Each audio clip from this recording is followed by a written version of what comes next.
Being a dad isn't always easy, but it's the best thing I ever did. I'm constantly improving myself to be the best dad I can be through fitness, nutrition, mindset, and lifestyle. As fathers, we pass on many things to our children, such as our mindset, our habits, our attitude, and what we've learned along the way. Each of these will shape who our children are and who they will become. The Warrior Dad's mission is to help you become the healthiest version of yourself, to hone your edge, and to live with purpose.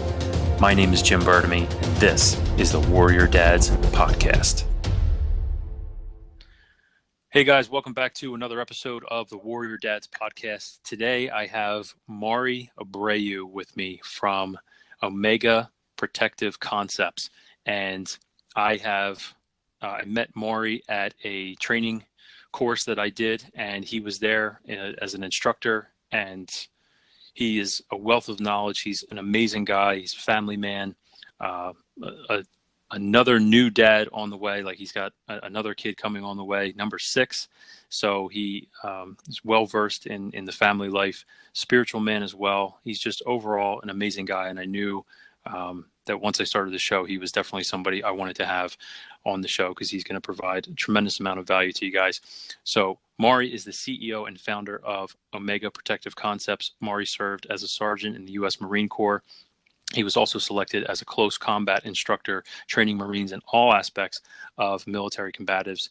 He is a nationally published author for Paladin Press, sharing some of his knowledge and passion for knife combatives on Kelly McCann's Sudden Violence series, Edge Weapons Response to Violent Knife Attacks. He has also trained thousands of SWAT, law enforcement, military, and civilian clients, and is a certified instructor in extreme close quarter personal protection, use of force, military combatives, knife and firearm deployment and defense, restraint and control, chemical sprays, baton, physical fitness, and boxing. As you can see, this guy knows his stuff. So, Maury, thank you so much for coming on the show, man. Absolutely. Thank you for having me, Jim. Absolutely. That's quite a list of, I was actually going to say, tell people a little bit about yourself, but that's quite a list of things to be certified in and proficient in. That's amazing. When did all of this start? When did your career start in all of this? As far as teaching people how to protect themselves and how to fight, I actually started as a teenager. I came up in the world of competitive boxing, and I had an injury that kept me from training. So I couldn't stay out of the gym. Boxing kept me out of the streets. So I started assisting my trainer, and I really enjoyed teaching people. So I worked with the younger fighters, went on to later on in the Marine Corps, have an opportunity to actually become a close combat instructor. And that's where I would say my legitimate training journey and teaching journey began, instructing all forms of people from various law enforcement, military, civilian, counterterrorism backgrounds, and equipping them for success against violence in every realm and in every way. Wow.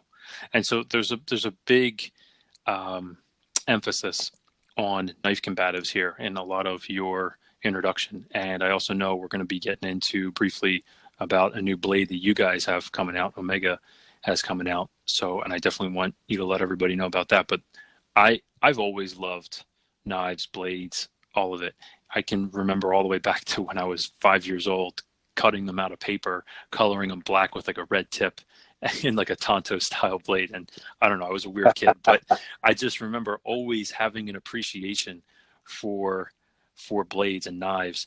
And it's a big focus for you. And that's actually one of the focuses that you covered in the training course that we were in together. So, is that a norm in the Marine?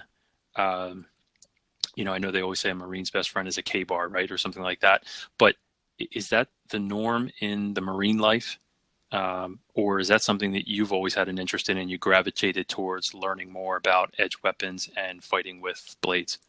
I would say both. The Marine Corps, what I love about the Marine Corps is it doesn't focus so much on the tool as much as it does the person using the tool, and really calibrating their mindset and their outlook, and then whatever you put in their hands, they're going to perform with. So The Marine Corps is really good about, unless you're a sniper and you're talking about your sniper rifle, yes, you maintain your weapons. Weapons maintenance is a big thing. It's a religion in the Marine Corps, but it's not so much about coveting your weapon per se as it is as the person having mastery of that tool. The tool is of no consequence. As it relates to the knife and knife culture, it is very prominent in the Marine Corps. My fascination with edge weapons started when I was a boy. Everyone in my dad's side of the family was prone to carrying knives for different reasons, fill in the blank. So I was always fascinated with knives. I actually carried my knife. This is probably not something I should be telling people, but my kids will be hearing this. But I started carrying a knife when I was 5 years old. Did you really? Like a folding knife, right? No, a fixed blade knife. A fixed blade knife at 5 years old. Yes. So where did you get it? I actually bought it at a flea market. My dad bought it for me, and I carried it my entire life up until I was a little bit older and could get something a little bit different. But and where did you grow up? Where did you grow up? I grew up in the Communist People's Republic of New Jersey. Okay.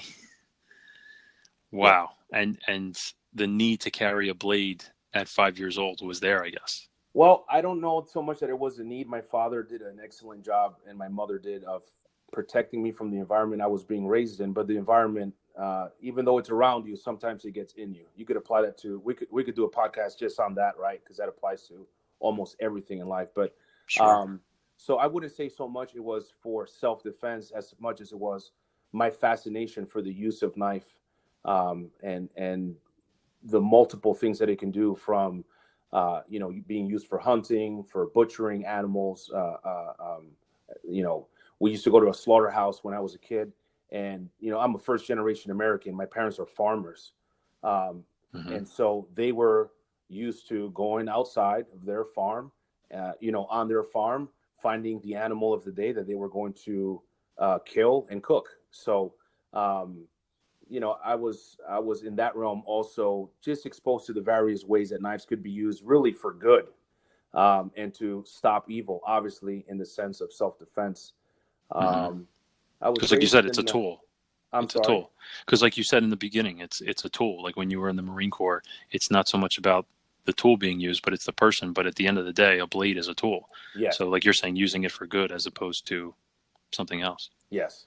I was raised in a pretty interesting corner, and in my town, and I got to witness quite a bit of violence as a boy. I was raised on the second floor of a three-family house, and from my porch, because I was not allowed to go outside for almost my entire childhood due to the prevailing, there was a lot of violence, and I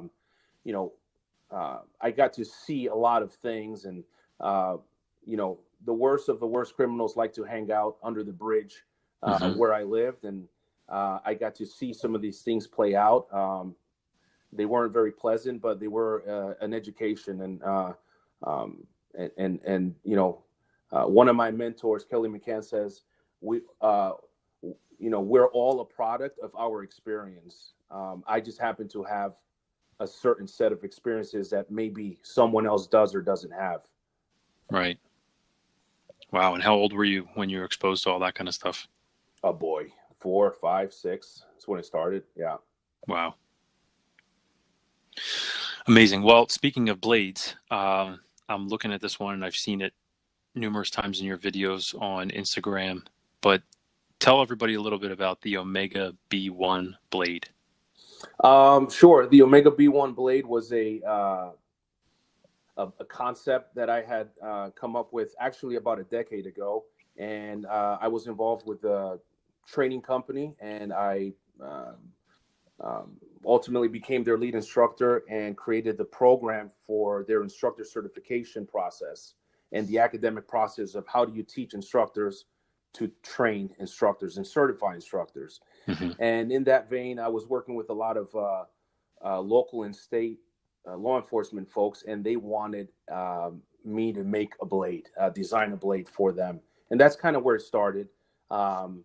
And from there, eventually, I did design one. We went through a couple of series of prototypes and ended up with what we have now, which is a truly, it's a badass blade. It looks great, but more importantly, when you put it in your hands, it locks into your hand, which is really what you want. A lot of folks concentrate on the look and the shine, and I get that. But what I wanted in a knife was whether you held it in a standard grip, ice pick grip, saber grip, that it would lock into your hand, and you can do the business, whatever that may be, and have something that you can count on when you need it the most. Something that was as large as possible and still able to be concealed, and that can be used in or carried in a multitude of different ways. So that was the idea behind the Omega B1. I actually designed that blade grip first. I concentrated on the grip because there's a lot of great knives out there that the grip is lacking, or when you use it, especially if you use it for real, your hand's going to slip and you're going to injure yourself, which is not the idea of using a weapon in a self-defense scenario. So it's a little bit of the background on the Omega B1. I'm blessed. There's an article being written as we speak that's going to be featured in Knives Illustrated here soon. I believe their next publication. So for the folks that want to learn more about that, besides going on our website, they can go ahead and pick up, I believe it's going to be the very next Knives Illustrated magazine publication. Wow, congratulations. That's a big deal for you guys. Yeah, it is. It's a blessing, and I'm very grateful. Yes. Yeah. Well, I mean, it's really no surprise though. I mean, you look at the blade on this thing and the curve of this thing, it really is badass looking. I mean, you wouldn't want to mess with somebody who whipped this out, especially if they knew, a little bit of what they were doing with it. Right. And then as a thruster, I mean, it's got that little, that like curve up on it. I don't know if you call that a recurve, but it's got like that curve up. And I just feel like if you're going up with that, you were saying holding in the forward grip position, if you're thrusting with that, that's going to do some damage. Yeah, it was, so the blade was designed for both thrusting and slashing. People in the knife industry, especially the folks that train with knives for the purpose of, offensive use of knife, they're really set in their ways. And you have people that treat one grip as the grip and folks that use the other grip as their grip. So what I wanted was something that would work whether you were going to stab or you were going to slash.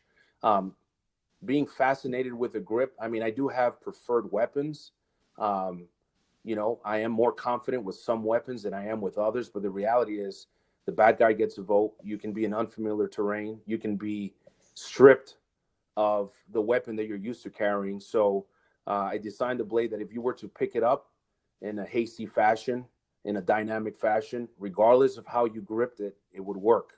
Reverse grip or standard grip, hammer grip, and that you could use it for stabbing or use it for slashing. Yeah. Awesome. And I see that it's made in the USA. And, I know I want to get into the meat and potatoes of what we're talking about today, but you got just so much good stuff going on. I don't want to miss it, but I want to just, give a shout out to you for getting some of the proceeds directly towards King's Ransom Foundation. Yeah. And I know that's something near and dear to your heart. So if people don't know what the King's Ransom Foundation is, maybe you just briefly touch on that and then we'll kind of get into it. Absolutely. So the first person I want to give a shout out to is the person I always tell my wife I want her to adopt me I want her to be my mother.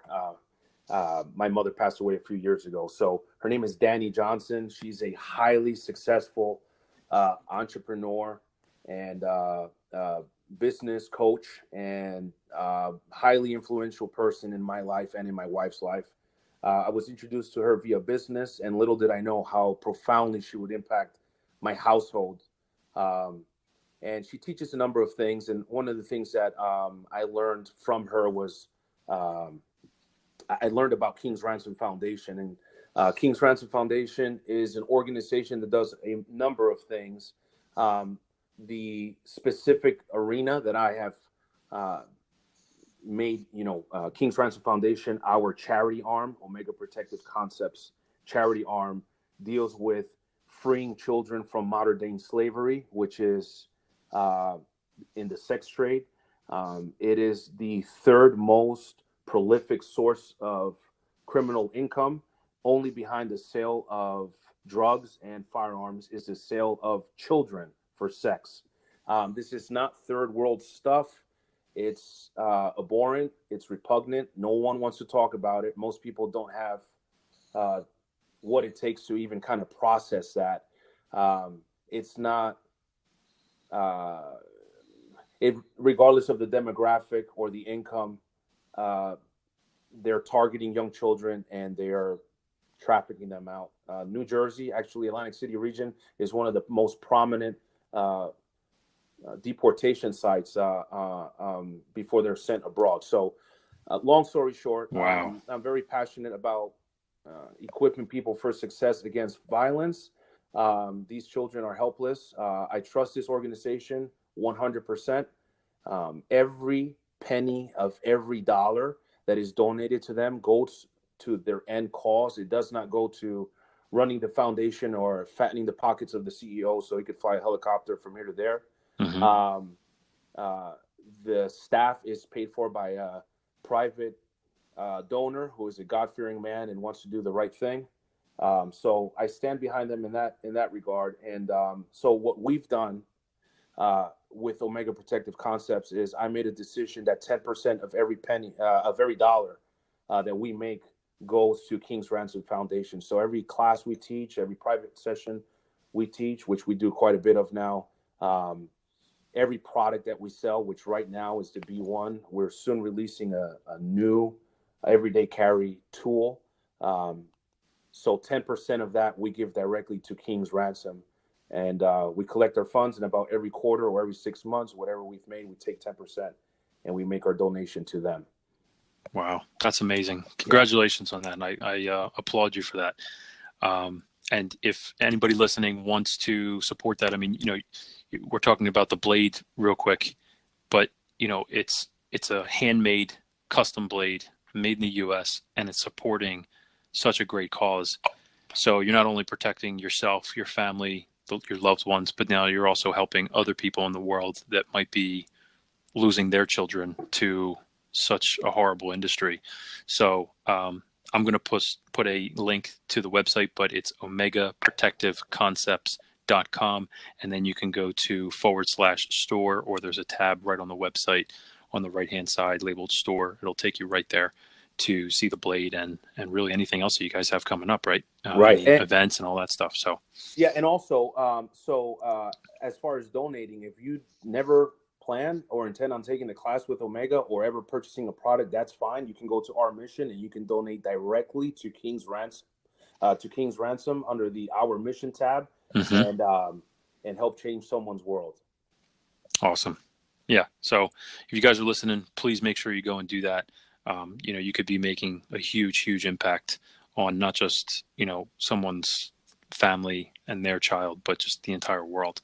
So, awesome. Well, Maury, let's get into what we were here to talk about today. And that is raising the next generation for success. And then diving in even a little deeper into that is the value of self-defense for today's man as a protector of his flock.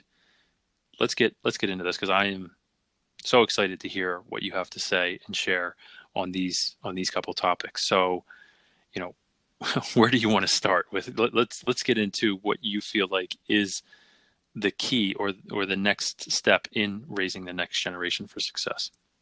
Great, thank you. So, I think there's a number of things. I don't like to say the first thing or the most important thing, because everybody's situation may vary a little bit. Mm-hmm. And so the concept, actually the title, and I highly recommend every parent pick up the book today, written by Danny Johnson, my coach and mentor.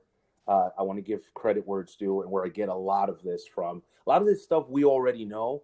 It's just not packaged in a way that's digestible, and in a way that we feel, we could kind of have an example to point at. In this scenario, I could do this, and here's why. And here is, the concept of reaping and sowing. And it's been uh, changed. I'll use that word to kind of not go off topic into things like karma and what we put into the universe. These are all these things, by the way, all of them come from the book that I base all my decisions on, my financial decisions on, how I run my business, how I run my household, how I run my family, how I communicate. I fail, by the way, daily, sometimes hourly, at doing it that way. But these are all biblical principles. So this is a concept of reaping and sowing, of planting good seed in good soil and seeing, what you reap from that harvest. And so this idea of raising the next generation for success is actually the title of that book that Danny wrote. And there's a number of ways to do that. I think mindset is really big. It's crucial.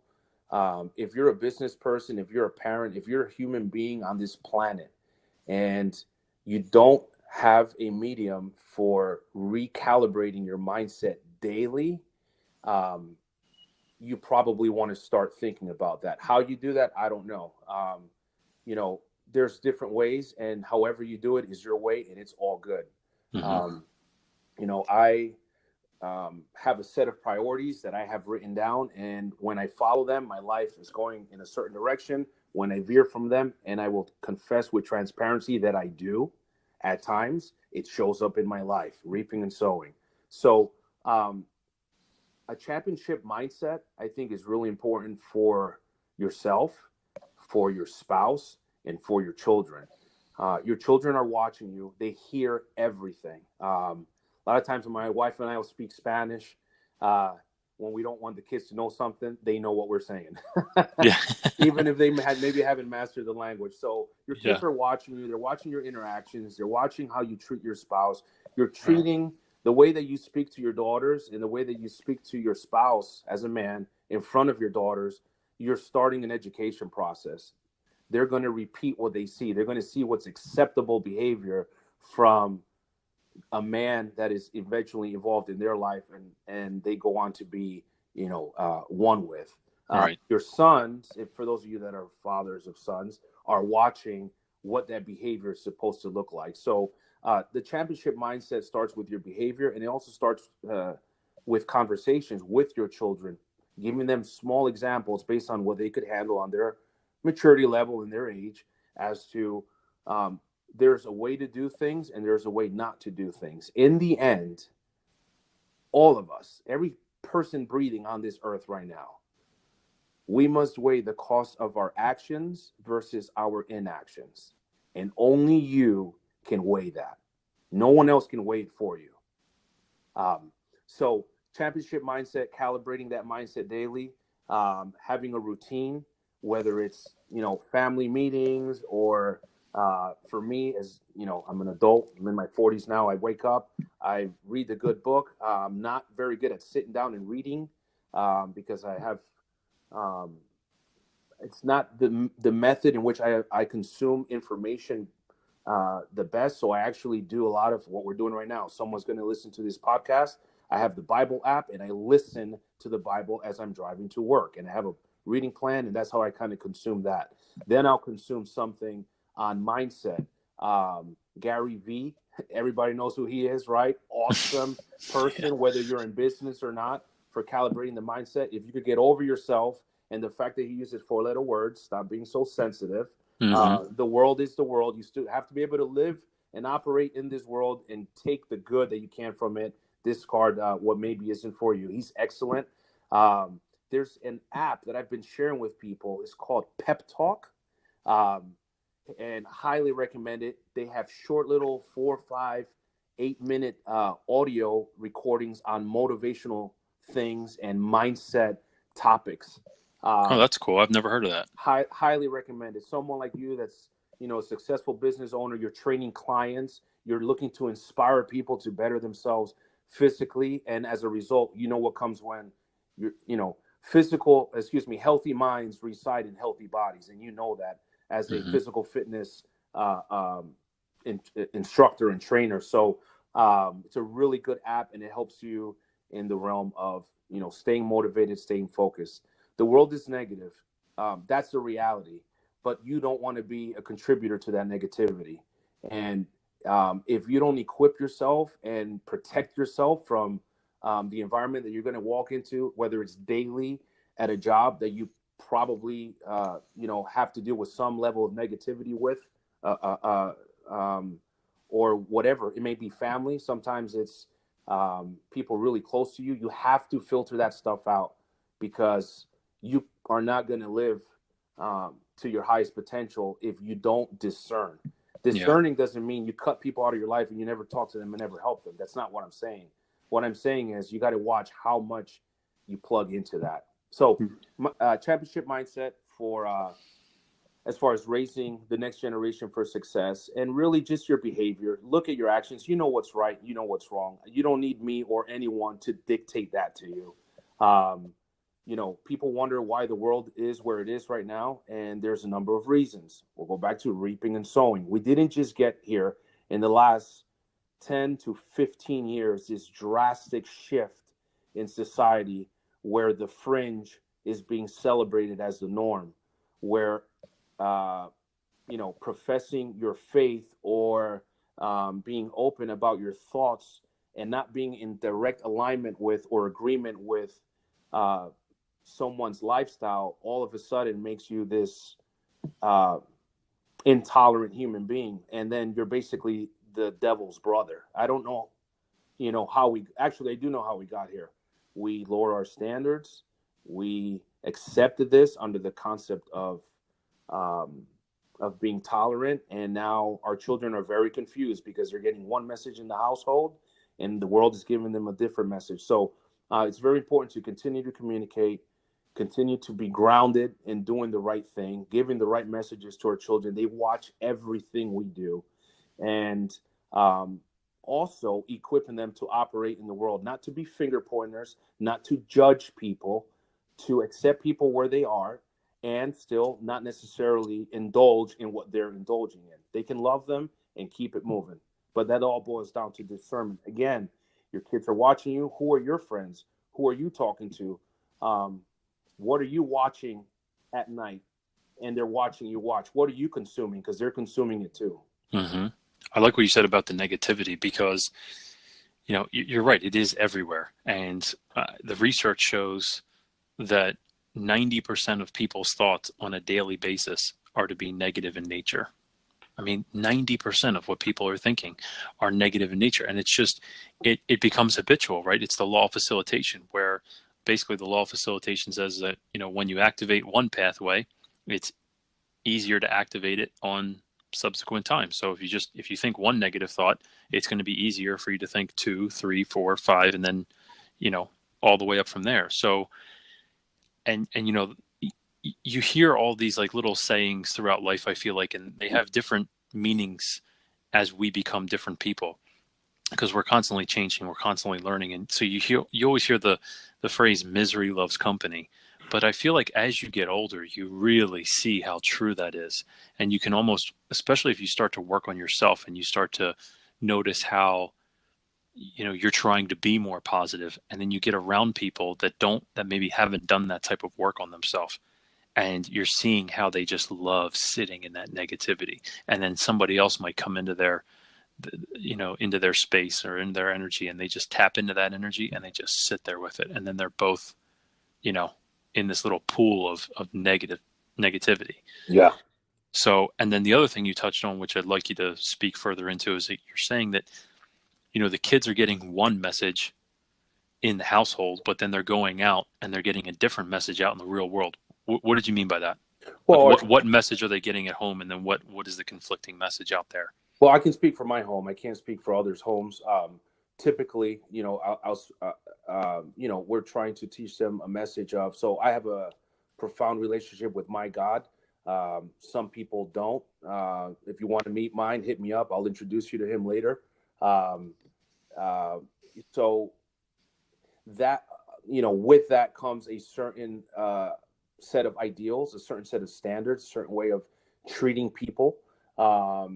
And so, the certain level of respect for the parents, if you're living in the household, being accountable. And in the world, what do we have? We don't have accountability. Accountability doesn't exist in many realms, including if you work for the government. You know exactly what I'm talking about, except in some areas, but it's crept itself even into the military, into federal law enforcement. Everybody gets a trophy. So in the household, I'm holding my children accountable. They get treated according to, they have to earn things, and then you go out to the world and they're not earning things. They're expected to having it be given it, right? So there are people that have spoken profoundly and much more eloquently than I can on that, but that's one of the examples of how the kids get a certain message in the household, then they go out to the world, and it's the complete antithesis of the message they receive from their parents. So now our children are confused, right?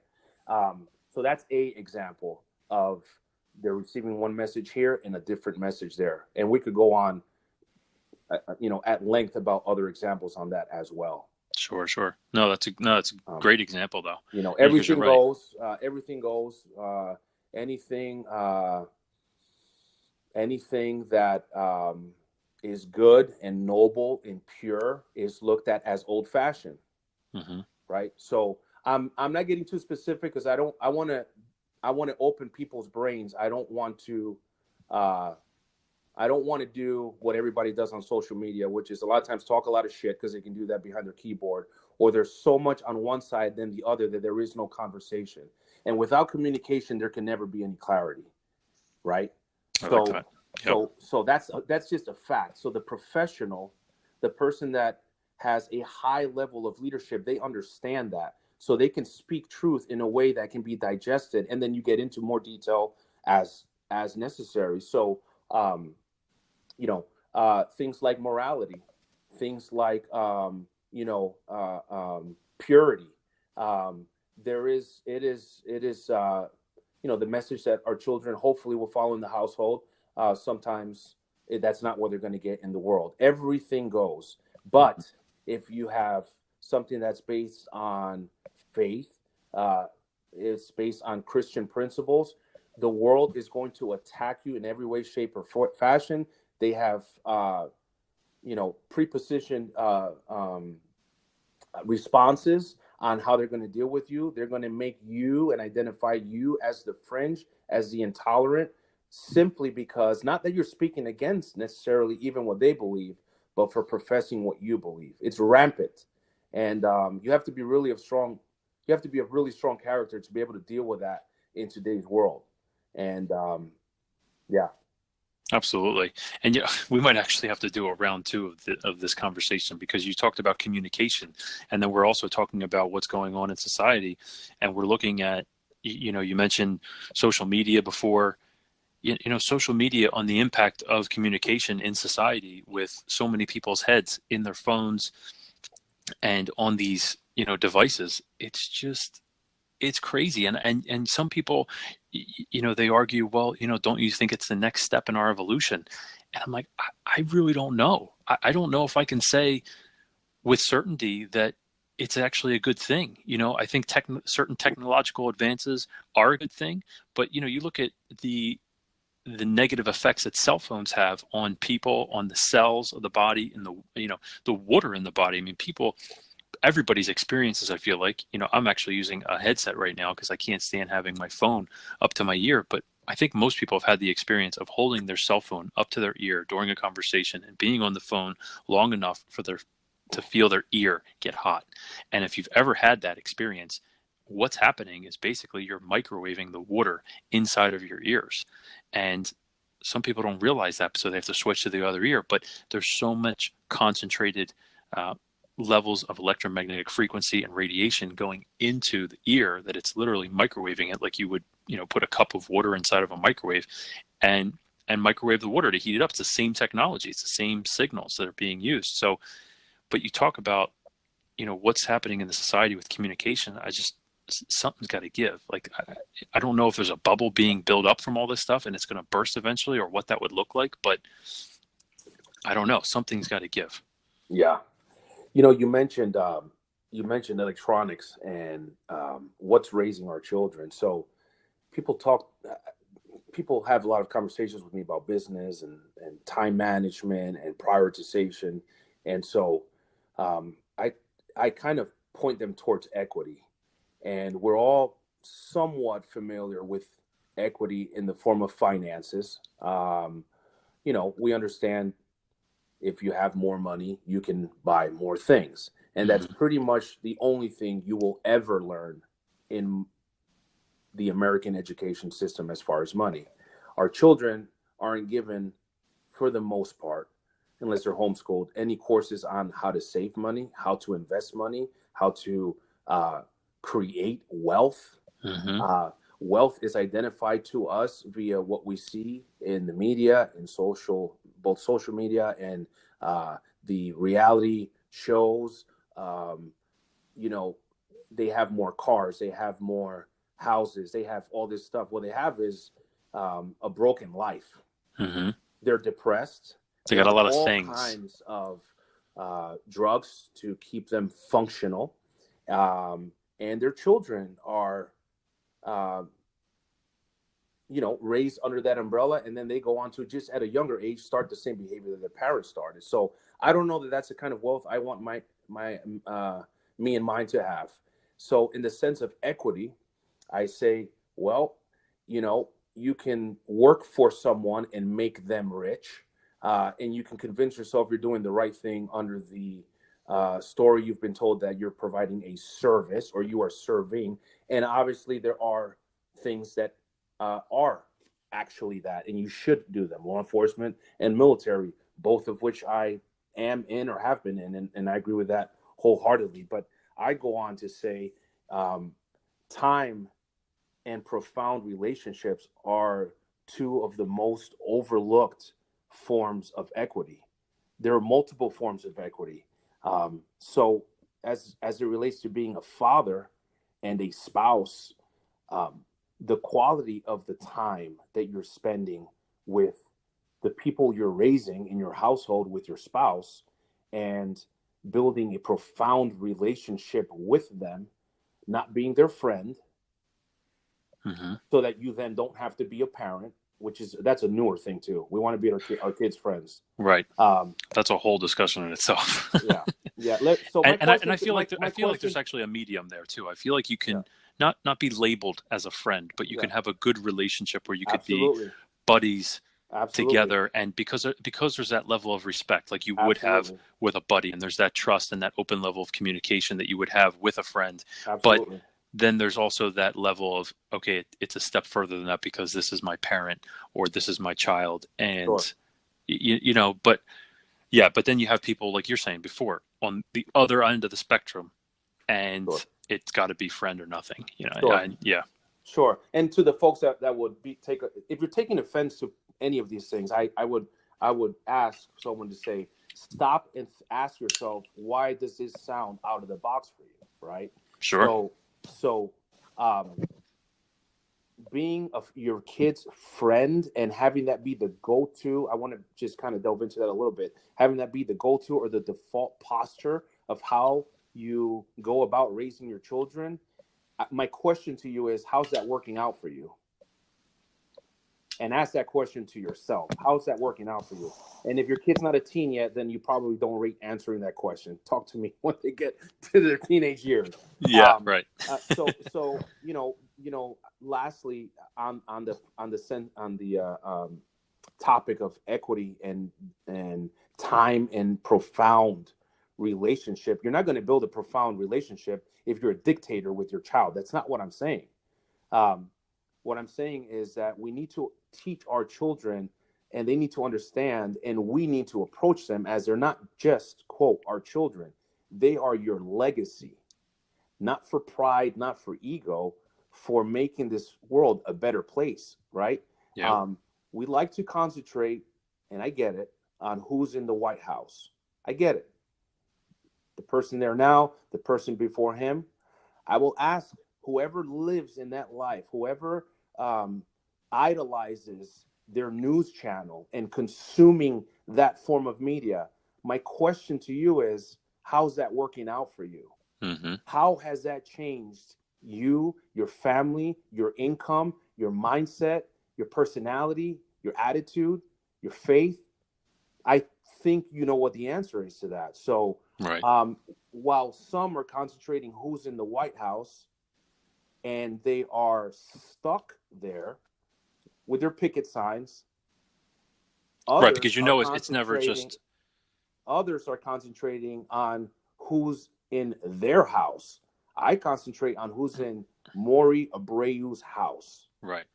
Because it's never just them watching the show and then turning it off and never talking about it again. There's always something attached to that. There's emotion attached to that.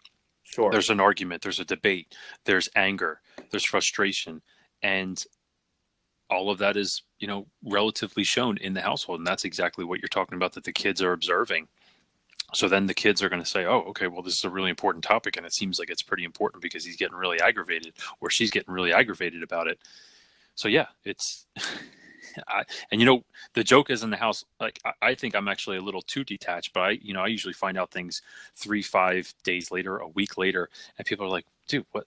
You didn't see that on the news? I'm like, dude, I don't watch the news. You know what I mean? I see things pop up on my phone on CNN because I have alerts for CNN or Fox or, whatever. And that's another thing, then that's a whole other debate. So you're talking about the news, then it's, well, which news station do you watch? Which one do you consume? Like, oh, well, you can't listen to them. They're left wing or right wing or this and that. And I'm just like, holy shit, I don't care. It's just the news. I just want to find out what's going on. Like, I don't care, but it's you talk about the news. I mean, that's a whole other topic conversation. It's just so amazing because people are just so enthralled with it. And, I've talked about it in other podcasts with other people. It's like, I can't have a conversation about news and I can't have a conversation about sports. Yeah. I enjoy watching my home team, but I don't know everybody's stats. I don't know everybody on the team. I don't care about anybody else on any other team.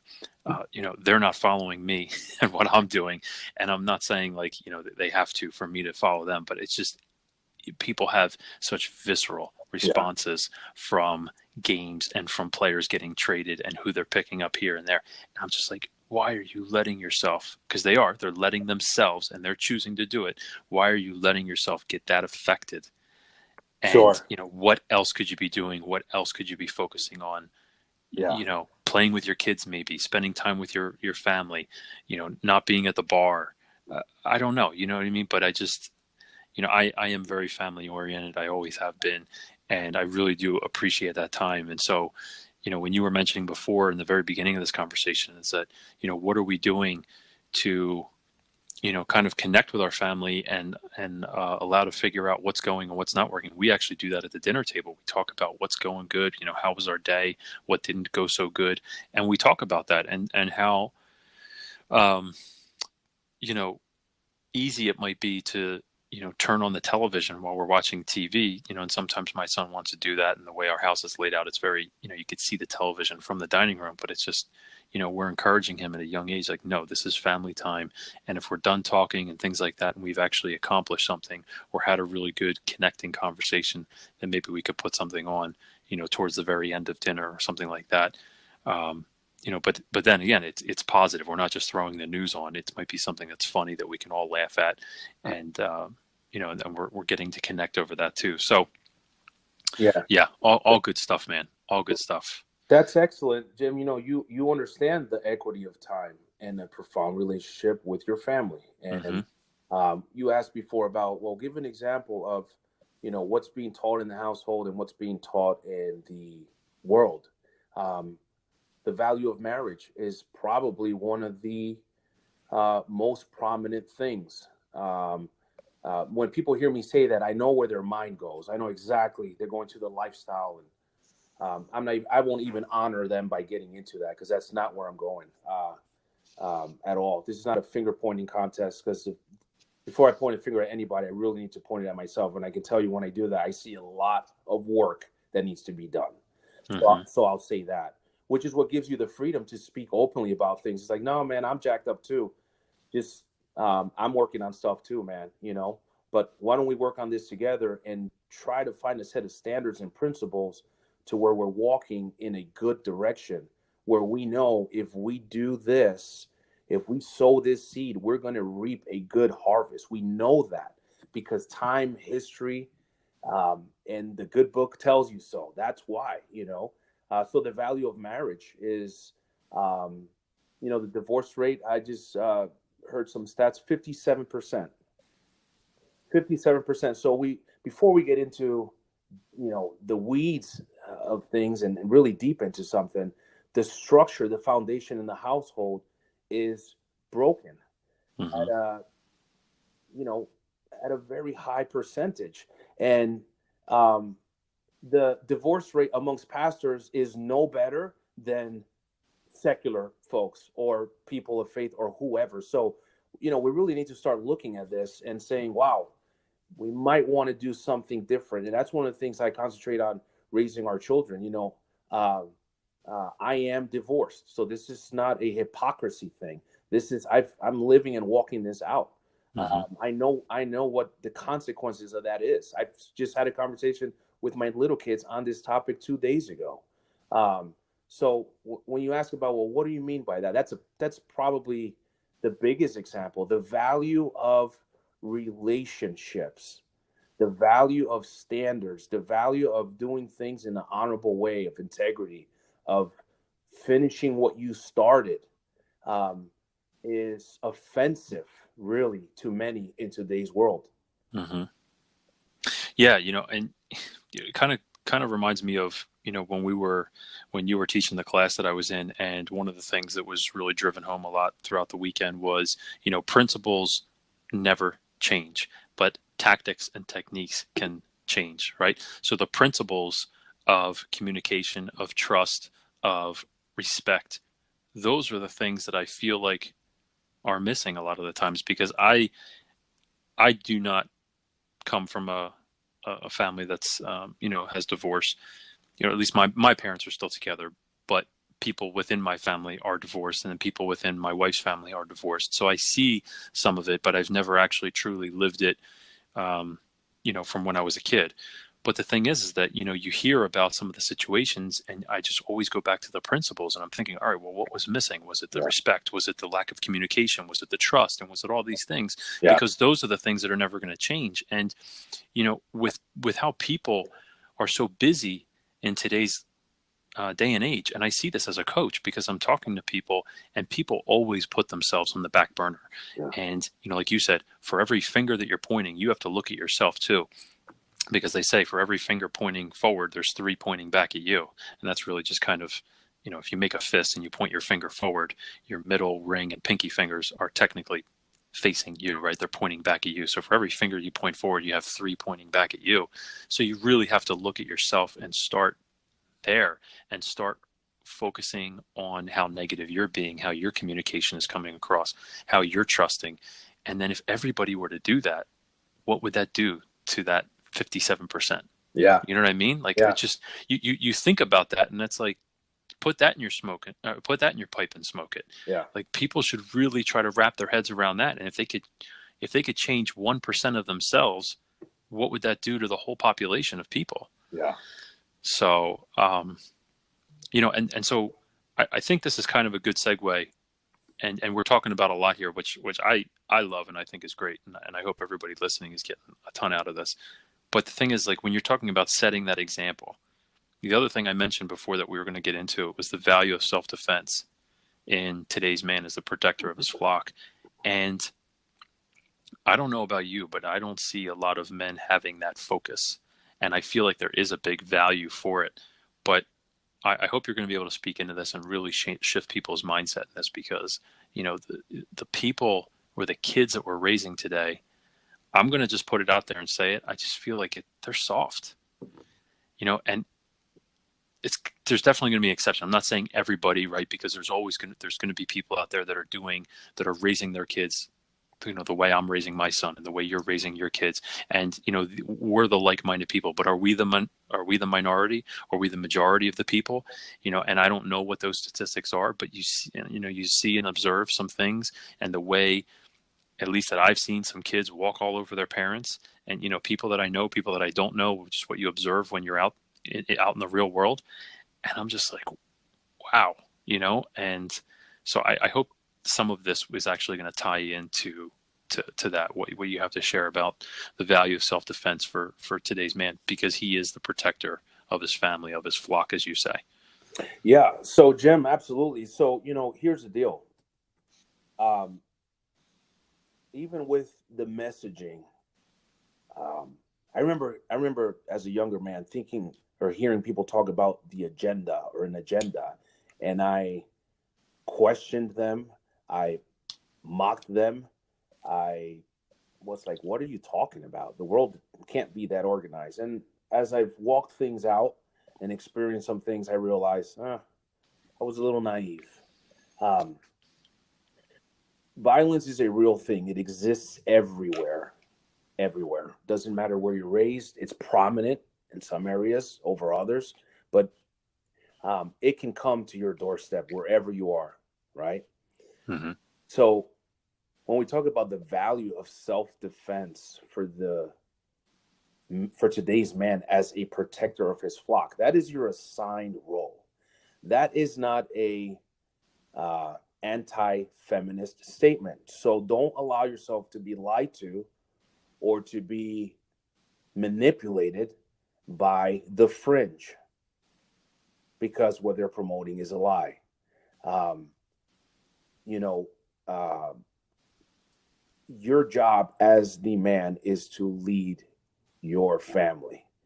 You're the king, she's the queen, and you run your kingdom together. And I'll speak for myself. I need my queen big time. She is someone I rely on heavily for Mm-hmm. counsel, for uh, for just communicating about things that I don't trust anyone else with. So this is not about elevating yourself by knocking someone down. It's actually a form of edification. Someone needs to be assigned the lead role. Yeah. Uh, are there some phenomenal single mothers that are mothers and dads and raise amazing children? Absolutely. I know of many examples. Um, I don't know that that's what the design was. And then my question again is, how's that working out for us as a society? Mm-hmm. Fatherless children. So we got to understand our role as men first, embrace it, understand it. We're protectors, and that is not in any way, again, shape or fashion, um, uh, demeaning or diminishing of the role of your wife as the spouse. That's the first thing. The second thing is evil exists everywhere. So you should be able to have some training in mindset, awareness, and self-defense. Where you take that is up to you, right? But Right. you need to have that because it exists. To live in denial and pretend it doesn't happen, um, you know, when, if God forbid, violence were to come to your doorstep, you're not going to be able to protect the people that you say and profess to love the most. The way we show love is by being able to protect the things that we love, by investing in the things that we love. So I say, learning self defense is a form of investment in protecting the very things that you love. It's a logical step. Um, so, regardless of the redefining of roles uh, for man attempted over the last recent periods of our history, um, we have to look at logic. You got to use good sense and judgment. Mm-hmm. My wife is a very strong woman uh, in every sense of the words, mentally, emotionally, spiritually. She's been through a lot in her life. She has been jumped. She's been attacked with knives. She has done a no bullshit real firearm disarm against a significantly larger man that was pointing a firearm at her brother. So my wife definitely has the one thing that I try to share with my clients and really get them to get is we're going to go over techniques, and that's awesome. And people will be fascinated with concentrating on the techniques. And we'll put it on social media, and it's going to be awesome or not, and it's going to be critiqued or it's going to be embraced. It doesn't mean shit at the end. Mm-hmm. What Let me give that some context. If you don't have fight in you, it doesn't matter what technique you have. So, um, as far as defining roles and understanding that, that's awesome. I mean, she is someone that I trust uh, during something, going down. However, if she were to walk into the room right now, she'd tell you if something were to go down, she's going to look to me first because I am the man. Right. So for those that want to be offended by that, that's fine. That's great.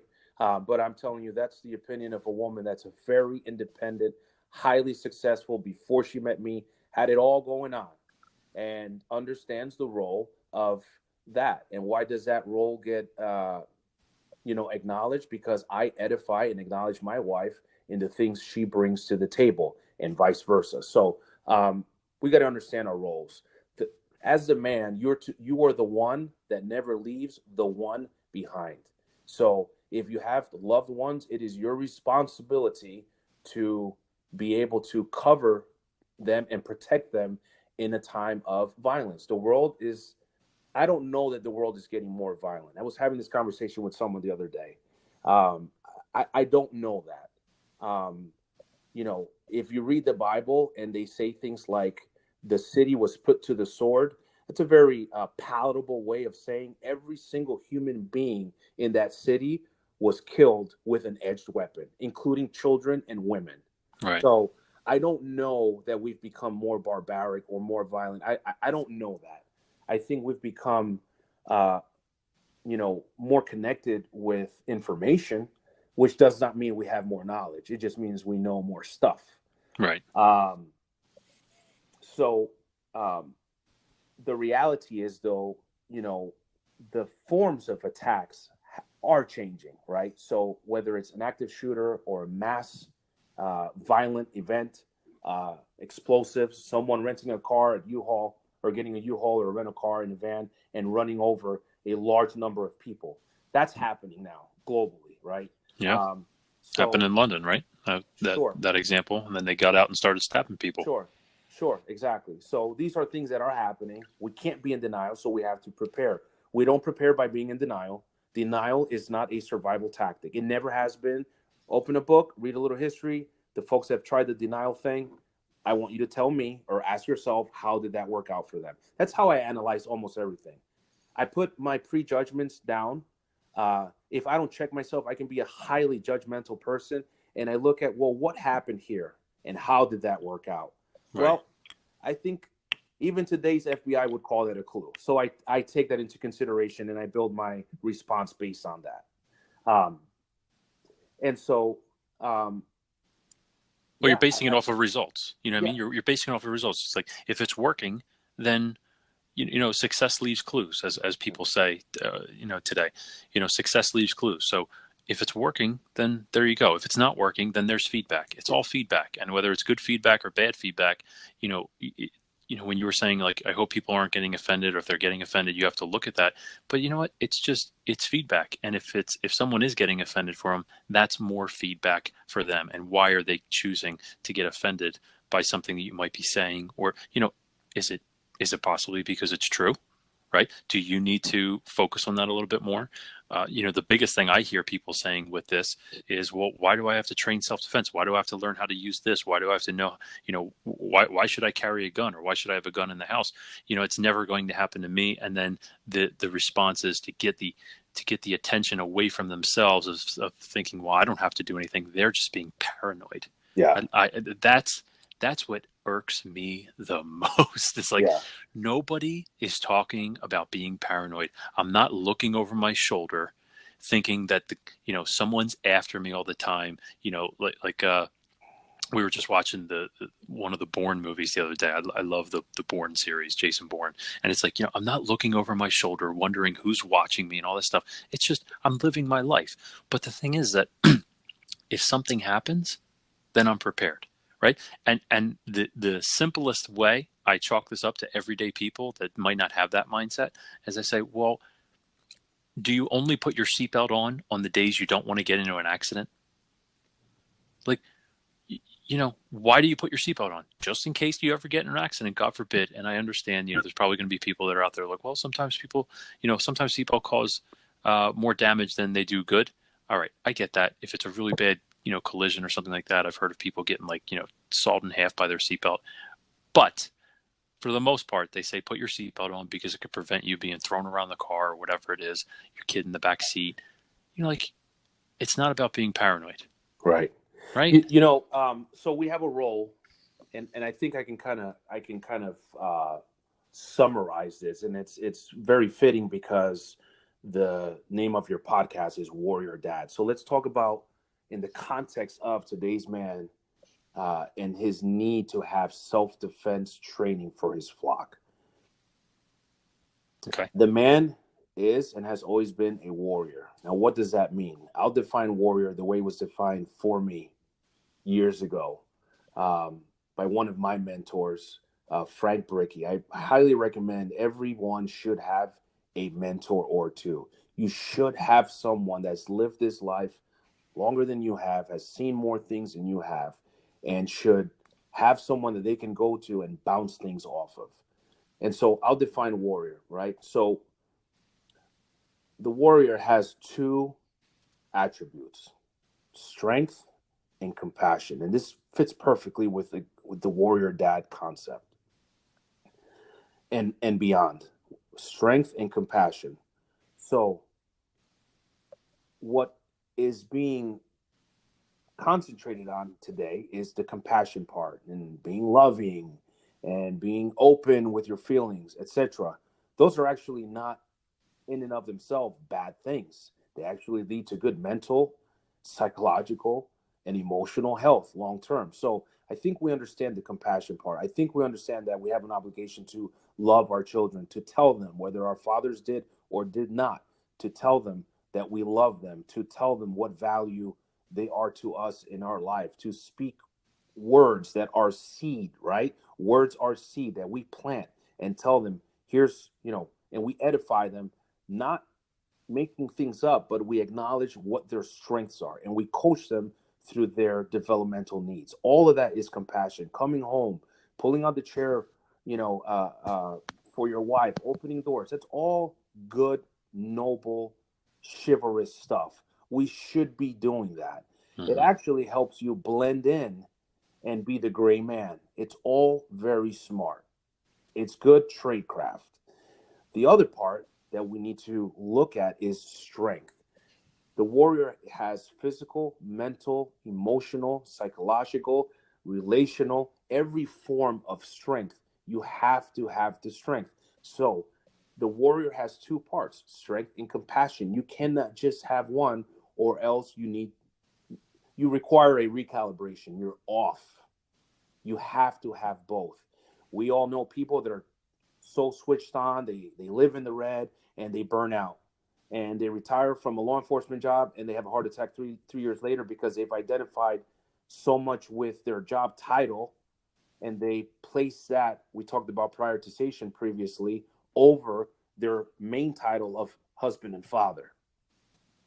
So I think if the modern day warrior, if the warrior dad looks at both attributes, strength and compassion, and finds a balance in both and appreciates both and prioritizes both in that learning self-defense to love those he is compassionate about, is a logical progression.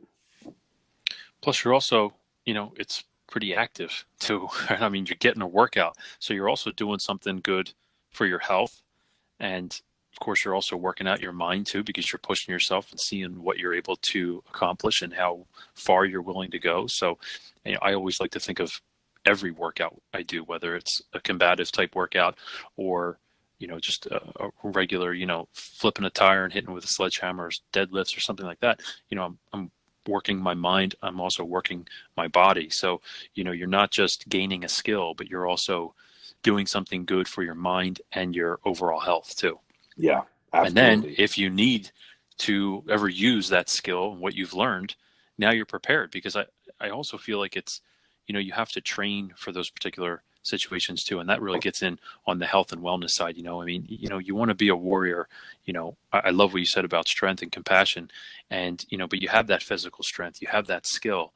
Well, you have to develop that skill and continue with it, right? Because just because you might go to one seminar or you go to a couple classes doesn't mean you're Bruce Lee, right? You can always be honing that skill sharpening that skill, and then also eating the right foods, taking care of your body. Because if you're overweight and you have no energy, then I mean, yeah, you'll have a little bit of an adrenaline rush in that particular moment. But how much better could you have performed, or how much easier would it have been to handle yourself or to do whatever you needed to do in that particular situation if you were actually taking care of your vessel, right? The fuel that we're putting in our body, what we're focusing on, what our fitness is like, all those kinds of things. So I love that, man. I love it. Yeah, man. So, so before we let you go, I end every show with some questions for our guests, which were inspired by James Lipton and Bernard Pivot. So I have a couple questions for you. It's 10 to be exact. Who is your hero? Oof, who's my hero? That's a great question.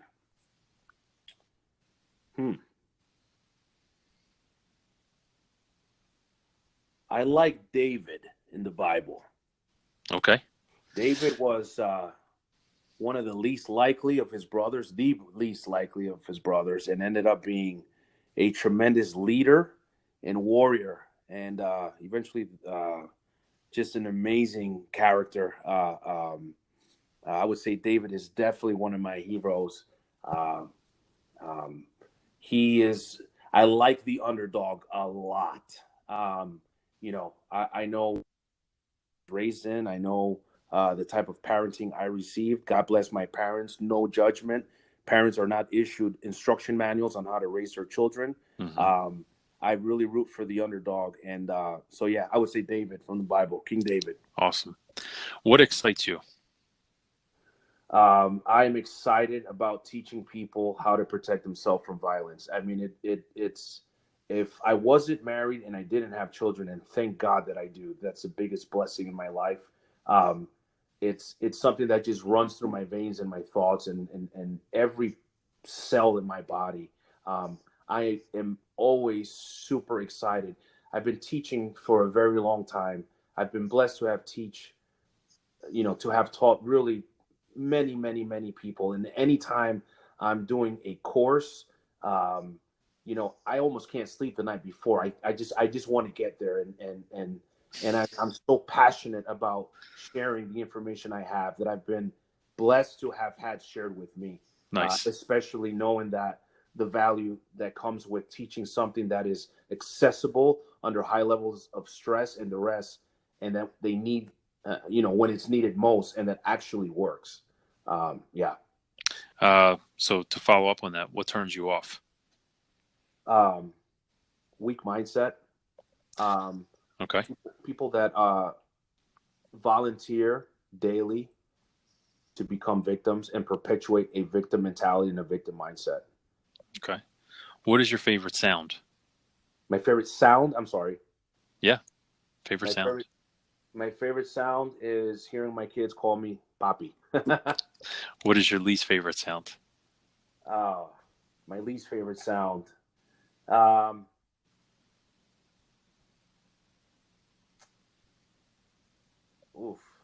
me think. Hearing people complain. Okay. What is your favorite quote or saying? Know yourself and seek self-improvement. I like that. In one word, what should a dad be? A warrior. Nice. In one word, what should a dad not be?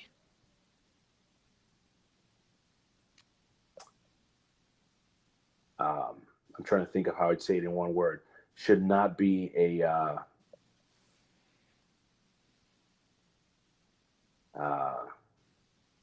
should not be negative. Negative. Good. If you could choose any other profession in life or try any other profession in life, what would it be? Be a rock star. There you go. And finally, what would you like to be remembered for? Being a good, principled man that knew his weaknesses and always sought self-improvement. Awesome. I love that. Maury, thank you so much for being on the show. Everybody can find you at omegaprotectiveconcepts.com. And then where else? Social media, Instagram, right? Omega Protective Concepts, both of those places as well? Yes, all of the above. All the above. Okay. Well, I really appreciate you being on the show. We talked about a lot of stuff. This is going to be a great episode. I can't wait to push this out. Everybody, please go check out Maury and Omega Protective Concepts. He's doing amazing things. He puts a lot of thought and love into his courses, into his products, and really into his mission. I mean, you hear some of the people that he's supporting out there, and it's, he's doing it because of such, the good man that he is. So, Maury, thank you again, and maybe we'll do a round two and talk about some of those other things that we touched on earlier. All right, brother. Thank you. Wish you the best as well. Thanks, man. Have a great one. Bye-bye. Bye. Hey guys, thanks for tuning into this episode of the Warrior Dads podcast. If you like this podcast and want to support it, please subscribe, leave comments, and share it with someone you think would benefit from listening as well. Thanks again, and keep on being a warrior dad.